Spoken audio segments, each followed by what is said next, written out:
Hey guys, I'm back with part number 2 for this project, and let me make myself some space here. I should have done that before I logged on.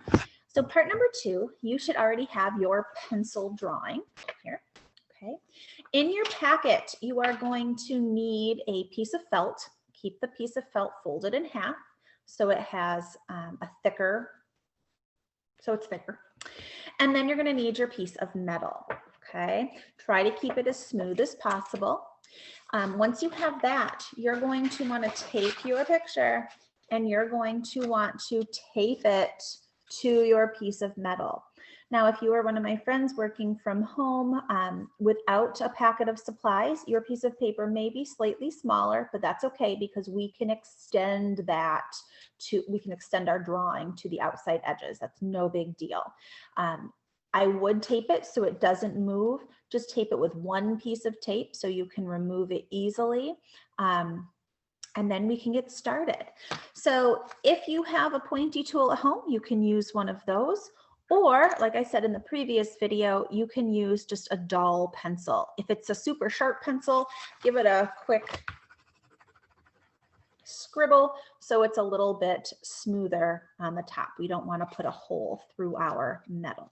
Okay, so I am then going to lay my drawing and my metal on top of my felt.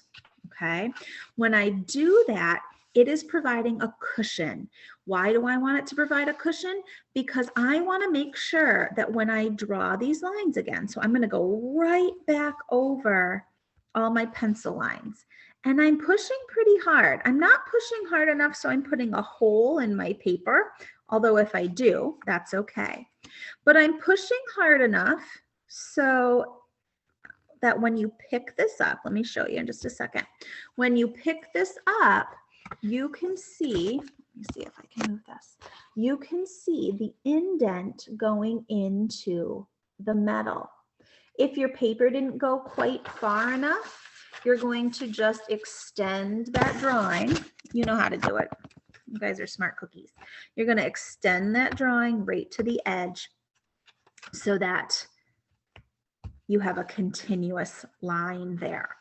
Now, if I look at my little starfish down here, I do have very small eyes. It's going to be very hard to get those details perfect. So I'm actually making my eyes a little bigger as I go over them.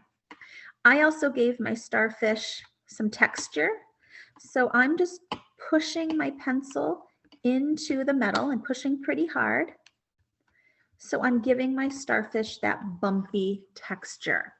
And if you have taped your paper, you can always turn this over to feel that bumpy texture that's there, whatever texture you've added. Now you want to be very careful that your paper doesn't move. So I wouldn't check it all the time, but check it once or twice throughout your drawing to make sure that you have those lines thick enough or deep enough so you can feel the bump. Okay, so that's all you're going to do. You're going to make sure you go over all of your pencil lines. Again, push nice and hard. If you don't push hard enough, you won't be able to you won't have that really nice deep edge or that deep line on the other side. Let me show you real quick with this eyeball here. I could just go over the outline or just around the edges and then color that in black later. Or if you want that to bump out, if you want that pupil part, the black part to bump out, I can make sure I'm going over all of that. You can do that with black stripes or darkened in stripes. You can make anything pop out that you want to. So when I turn this over, if I look at my fish's eyeball here, it's a big bump there, okay? So that's what you need to do. Go ahead and finish that portion. Make sure all of your lines have gone through. Once you're absolutely positive you have gotten all of your lines, you can go ahead and carefully remove the tape from your project. I'll see you for part 3 in a second.